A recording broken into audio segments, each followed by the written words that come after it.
Bonjour et bienvenue dans cette édition spéciale de notre JT dédiée aux catastrophes naturelles.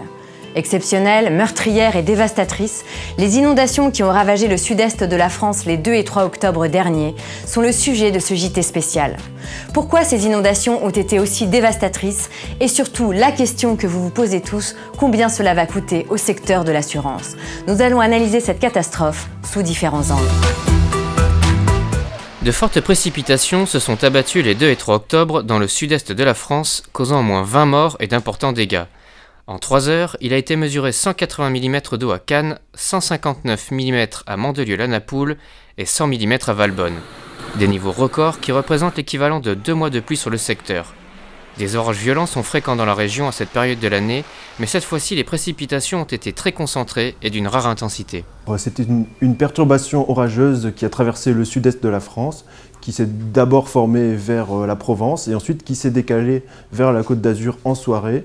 Et ce qui s'est passé, c'est que les orages ont redoublé d'intensité très brutalement en l'espace d'1 heure et ils ont stationné pendant 2 heures sur la région de Cannes, où ils ont déversé des quantités exceptionnelles de pluie, des intensités de pluie records jamais observées jusqu'à présent, très précisément sur cet endroit-là.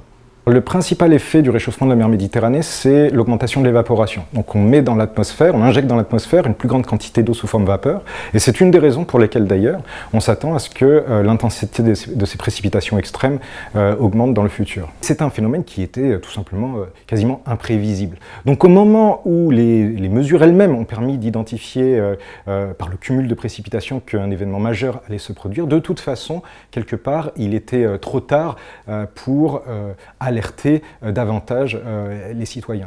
Les inondations et les coulées de boue ont provoqué d'importants dégâts matériels. Face à l'urgence de la situation, le Conseil des ministres a déclaré l'état de catastrophe naturelle pour 18 communes du Var et 14 des Alpes-Maritimes. Les assureurs ont mis en place des procédures exceptionnelles pour pouvoir dédommager les assurés rapidement. Une grande partie des dégâts sera indemnisée dans les 2 mois, selon l'Association française de l'assurance. Les assureurs ont décidé de prendre effectivement quelques mesures, par exemple les délais de déclaration de sinistres qui légalement sont de 10 jours après la déclaration catastrophe naturelle. Nous avons décidé de les prolonger jusqu'à la fin du mois. Nous avons également décidé que les déclarations de sinistres qui normalement doivent se faire par recommandé pourraient se faire par lettre simple ou par email, par tout support durable. Nous avons également mis à la disposition du préfet 2 correspondants de l'Association française de l'assurance qui sont là pour faire l'interface entre la préfecture et l'ensemble du monde de l'assurance. Et puis, nous avons décidé aussi que nous prêterions une attention toute particulière aux personnes particulièrement vulnérables, pour faire des avances de provision avant même que le sinistre soit déterminé, de façon à ce qu'ils ne se retrouvent pas dans le dénuement le plus total. Donc, dès dimanche, nous avons envoyé des unités mobiles pour qu'elles soient à pied d'œuvre lundi auprès de nos assurés. Ces unités mobiles sont garées près des agences qui ont elles-mêmes ont subi des dégâts conséquents et permettent d'accueillir les sociétaires qui viennent déclarer un sinistre, mais surtout débourser le plus vite possible des provisions qui vont permettre à nos sociétaires de faire face aux premières nécessités. Pour Covea, 16 000 dossiers potentiellement vont être ouverts suite à cette catastrophe. Hier soir, on avait engrangé à peu près 50% de ce volume. 16 000 dossiers, c'est 7 000 véhicules, 8 000 habitations et 1 000 risques professionnels et entreprises. Les dégâts sont tout à fait conséquents parce que l'eau, à ce niveau-là et avec cette violence-là, emporte tout sur son passage. Afin de mieux appréhender ce type d'événements extrêmes, CCR a développé depuis près de 15 ans des modèles de simulation des phénomènes naturels, notamment l'inondation. Des modèles qui permettent d'avoir une meilleure connaissance des risques et de pouvoir rapidement estimer un coût après la catastrophe.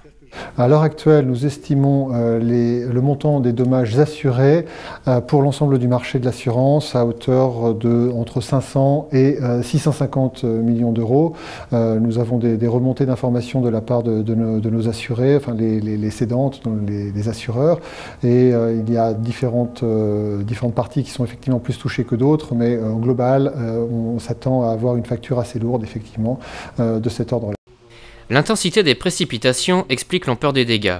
Mais certains observateurs pointent également du doigt l'urbanisation et l'imperméabilisation des sols comme des facteurs aggravants. Les débordements que nous avons pu voir en ville sont liés au ruissellement extrêmement important sur ce bassin versant.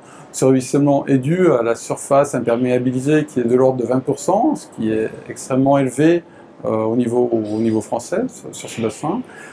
Mais ces espaces imperméabilisés n'ont pas été conçus pour emmagasiner de l'eau, pour retenir de l'eau. C'est-à-dire qu'un espace qui est imperméabilisé pourrait aussi contenir temporairement de l'eau. Ils n'ont pas été pensés de la sorte.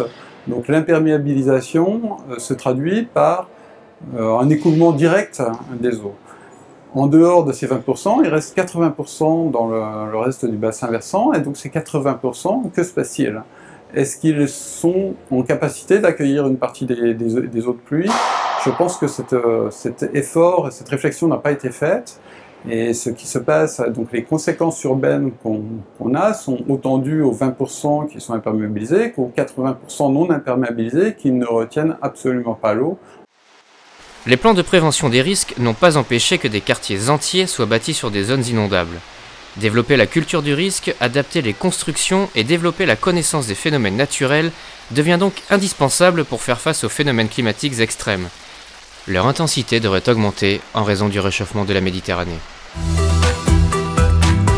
Cette édition spéciale du JT Catastrophes naturelles est maintenant terminée. Merci de nous avoir suivis. Pour plus d'informations, je vous donne rendez-vous sur News Assurance Pro.